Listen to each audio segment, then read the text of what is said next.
Hey everyone, Andrew Breiter Woo from Breiter Planet Capital. We own, or we're part of four parts of Brighter Planet Properties. You've got Brighter Planet Development, Brighter Planet Construction, Brighter Planet Capital, and Brighter Planet Solar Distributors. So here talking, I went live last Saturday and completely screwed up the sound for YouTube. I had Facebook Live going and I screwed up the YouTube Live where you saw me, I was talking, and you didn't hear me. So I do apologize. The reason for me going live is to talk about the different ways to work with Brighter Planet Capital, which really is the investment arm of Brighter Planet Properties. And if you ever have questions, on the right hand side, there's a chat. I will leave my email address here. So if you want to shoot me an email, and I do apologize if I do take a while to respond, but I will make sure to connect and chat about some opportunities that we have together. Couple things just off the bat. If I talk about a fund or if I talk about other investment options, many of them are for accredited investors. We don't do too many Reg A. We do mostly a 5063 type transactions. So just make sure to know if you're accredited or qualified. Different markets, different countries have different terminology for it. Our French investors are qualified investors, etc. So there's different terms. But ultimately, if I mention a fund, know that I'm only talking to accredited investors. So Brighter Planet Capital invests into solar projects. About 85% of our investments are in solar projects. And then the other span across commercial and industrial real estate and private equity. And I find that we get a lot of deal flow that comes through. There's a lot of stuff that comes in. A lot of people want to find value with us. And it's important for us to be as open and public and out there. So going live is a great opportunity for you to get to know me, for you to get to understand the company and the various different opportunities and projects with us. Looks like I've got one follower. I appreciate it.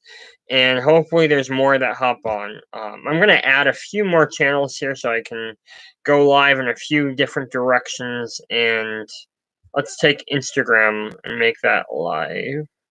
And what there, you know about? No, that's not what I'm trying to do. Live. All right, I'm taking our Instagram, company Instagram live as well. And we'll see where it all goes. I think it should be a fun Saturday night. All right, live. Checking connection. All right, we are live on Instagram and live on YouTube. I am using our Brighter Planet Properties channel, but I'm working with Paul. Paul's our content guy. He's an awesome part of our team, and we're working to segment some of our channels so that Brighter Planet Properties channels aren't solely covering capital or construction or development arms, but I'm here to talk about mostly Brighter Planet Capital. And if you have questions, shoot them into the comments and I will definitely get to them. So one of the parts of, or one of the questions I get frequently is, how can you make money investing into solar? And one of the first places I recommend people to look is look at your house. Look at investing solar on your home. Look at properties, commercial real estate properties you own, and look kind of close to your own orbit of holdings first, and then explore investing into funds and investing into projects and whatnot. But it really is dependent on how much you have liquid. If you've got 250K liquid, it's not the biggest project that you'll be able to invest into, but it's something that you can either invest directly into a fund or you can invest into a small commercial type project. Most of the people that come in with a cash purchase, let me talk about a story. I have a story. I use the name Jack all the time just because we keep everyone confidential in most cases. But let's talk about Jack. I did a Jack analogy for a video we did earlier this morning or this afternoon. Well, let's talk about Jack. He owns a portfolio of real estate. he's very. I mean, he's built the majority of his wealth off of commercial real estate. He started off flipping houses at an early age, built up that cash, and then started investing into multifamily, commercial, some industrial. So Jack knows real estate. Jack runs a property management company. He runs the full turnkey solution for his real estate. Okay, great. Great, Jack. You're doing great. And he came to me and he said, Andrew, I see solar all the time. Solar is around. I mean, people are pitching me deals, pitching me to go solar. They're knocking on my door. I'm like, I know, Jack. I know people want you to go solar. Every day, all day, they just want you to go solar. And I told Jack, all right, let's take a look at your portfolio. And I had his assistant pull up an Excel. They extracted an Excel out of his database, and we saw his full portfolio, very location specific. He looked within a 50-mile radius of where he lived because he wants to be able to access these properties. He's a kind of small. I would call him kind of like a family office, but just a family run. His wife's in the business, got a few employees, and he does well for himself.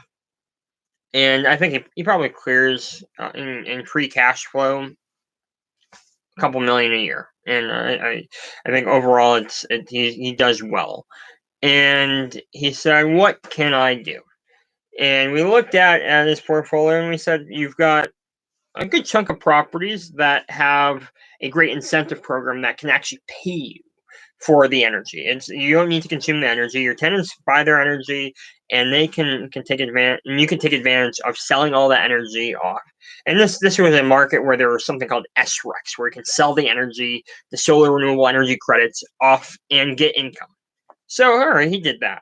He's like, all right, I like the sound of that. It wasn't all of them. It was just about half of his properties had SRECs eligible.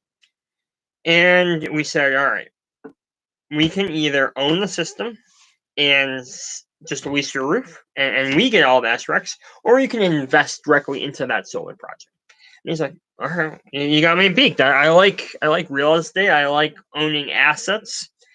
And he decided to. I want to invest. He had liquid. He had a couple $1 million liquid for this portion of the project. So he said, "All right, I've got some small rooftops. I've got some big rooftops. I'm gonna write a check for $3 million." Wonderful.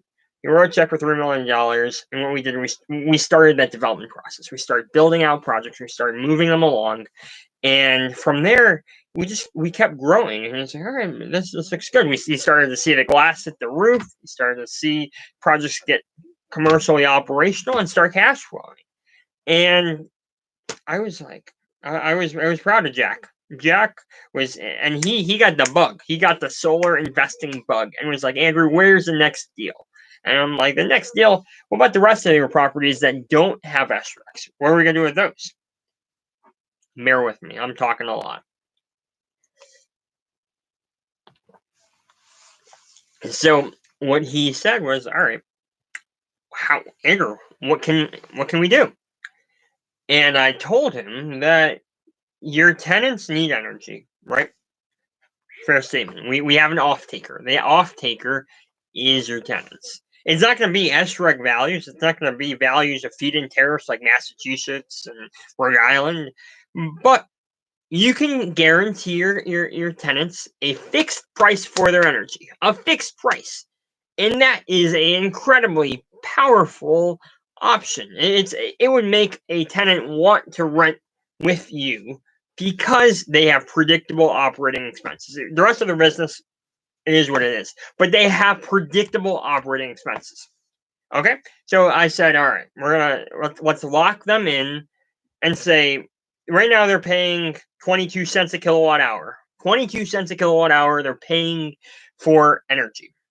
And that's just going right to the utility company, investing into declining real estate, declining infrastructure with the utility company, right? We saw bad infrastructure, badly weatherized infrastructure, and guess who pays for it? Ratepayers. All right. So don't be a ratepayer, right? Don't be a ratepayer that's just funding and subsidizing the utility company. So I told him, okay, this is what we're going to do. We're going to install a project on the property. You're going to own it because you want to keep, you've got that bug. You want to keep investing into solar. You're going to own that solar project. We're going to develop and EPC it. EPC, engineer, procure materials, and construct. We're going to EPC it for you, which is why I have 4 different businesses, because it makes sense. It makes sense to be able to pick and choose which business comes in and which business provides value to the people we're partnering with. So we're EPCing it. We're building it out. And guess what? This is how we're going to structure the deal. They get LOIs with all the tenants there, and the tenants agree to purchase energy at that price per kilowatt hour. They agree to purchase it for however long they're in that property. It's basically baked into the lease agreement. It's an amendment to that lease agreement. And from there, they're going to keep owning solar projects. They're going to keep paying the energy to him. We'll handle the back office stuff. We're great with back office matters. And he'll own the solar asset, get his return on his investment because he's getting cash flow from the energy sales to his tenants. And so it's a good deal. It's a good deal. You got cash flow, you got investments, you're taking advantage of depreciation, which is one of the biggest wealth creators ever, is depreciation. And it's phenomenal. Over a 5-year period, he gets to depreciate the asset. He gets a 26% federal tax credit, and he gets all the cash flows from his tenants. It's amazing, right? One of the best wealth creators in the United States is the way our tax policy is structured. It's an incredible tax policy. I absolutely love it. It could always get better. I mean, I think taxes will go up, they'll go down. It'll always get better, though. I see it favoring those that want to invest in the future of our infrastructure in the United States of America. It's amazing. All right, everyone. So that is the story of Jack. And I'm gonna probably talk about Jack. I'll talk about John. I know too many Johns. I can't talk about John because I'll get an email from one of the Johns I work with and be like, "Hey, Andrew, are you talking about me?" No, I'm not. All right, who is on here? I see a couple followers here, a couple followers there, and Instagram's pretty quiet on a Saturday night. I don't know why you're not talking about solar investing, but long story short, I'm going to leave it at that. 12 minutes. I went on a rant. I talked about Jack. I talked about Breiter Planet Capital. I might go live again, but I want some audience people. I was on, what was it? Last weekend or 2 weekends ago. I was trying to figure out how do you get live on Reddit. Apparently, I don't have enough followers to get live on Reddit, or I don't have enough coins or tokens or something. So that was disappointing. And I spent some time on live, your valuable time, figuring out how to get live on Reddit, and it wasn't possible. But it's okay. I won't take offense. I'm glad you listened. I appreciate you watching this. I hope you gained some value from this. And I'm gonna put you out of your misery, and I'm gonna close out this live stream. Maybe go live again as often as possible. I want some eyeballs. I want some people learning and bringing value. I want to bring value to people. I really, really do. So we'll talk to you soon. All right. End stream and.